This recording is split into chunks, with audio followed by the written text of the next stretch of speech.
Noong gabing iyon kasi marami ang nakapansin ng paglalakad ng solo ng kanyang asawa na si Dennis Trillo.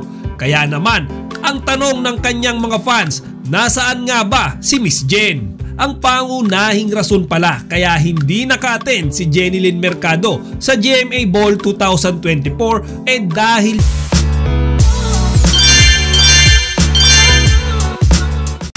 magandang araw mga kachika, Rigel po ulit ang inyong Chika Patrol.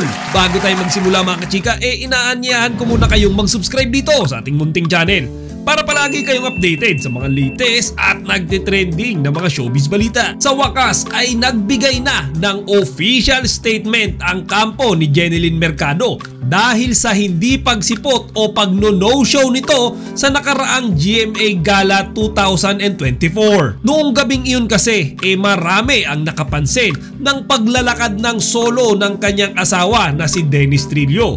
Kaya naman, ang tanong ng kanyang mga fans, nasaan nga ba si Miss Jen? Dahil din sa pangyayaring iyan, lalong lumakas ang espekulasyon ng mga tao na siguro'y tuluyan ng binitawan ng Kapuso Network si Jenilyn Mercado. Alam naman nating lahat na sa kasalukuyan kontrobersyal ang estado ng pagiging kapuso ni Jenilyn.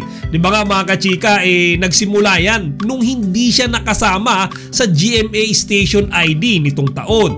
Sinundan pa yan nung kanyang nakaraang interview. Diyan nga inamin niya na sa ngayon wala pa naman siyang official contract sa GMA7 pero willing pa din naman siyang magstay bilang isang kapuso as long as gusto pa din siya ng GMA. Sa GMA naman po, syempre palagi naman akong kapuso, diba po? Ang daming nag-aantay ng sagot na lipat ba, ganyan. Ako naman na 20 years na po akong kapuso and I'm very thankful na hanggang ngayon po ako po kapuso pa rin. So we're just waiting for the contract. Pero happy pa rin ako na maging kapuso. Basta gusto pa rin nila ako, di ba? Oo, may contract ka pa rin talaga sa kanila na or wala pa? Hindi pa narinig? Pinag-uusapan pa. Pero sa ngayon, basta ganito dito, kung gusto nila pa rin ako maging kapuso, happy pa rin ako na maging kapuso. Okay. So walang offer naman talaga?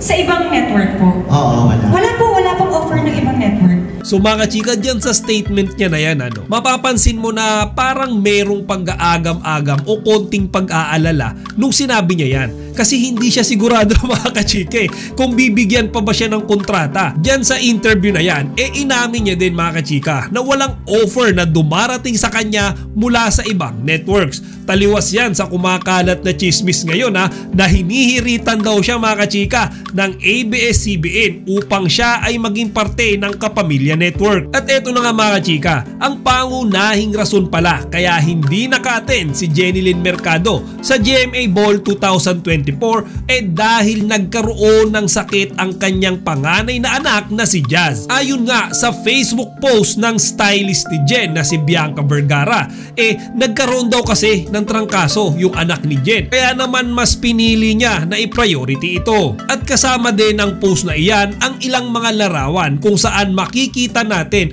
na sinusukat ni Jen ang supposed to be susuotin niyang gown para sa GMA Ball 2024. Basahin natin yung buong statement ng stylist ni Jenilyn Mercado mga kachika. Ito dapat yun kasado na baka pwede i-rewind ang GMA Ball.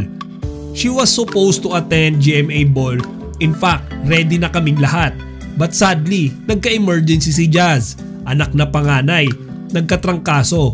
So, as a parents, mas naging priority lang nila ang mga anak nila kaya hindi naka-attend ang ultimate star natin. At sana po maintindihan na lang natin yung nangyari.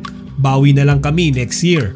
Our ultimate star, Jenilyn Mercado. Matapos ngang lumabas ng statement na yan ay unti-unting nawala ang bulong-bulungan ng mga tao na may tensyon o hindi pagkakaintindihan sa pagitan ni Jenilyn at ng GMA. Ayon sa mga fans, kung totoo man daw itong excuse na sinasabi ng stylist ni Jen, tama lang daw ang ginawa nitong unahin ang anak kesa sa isang party. O siya mga kachika, hanggang dito na lang muna. Sana huwag niyo kalimutang ibahagi ang inyong mga opinyon dito sa comment section.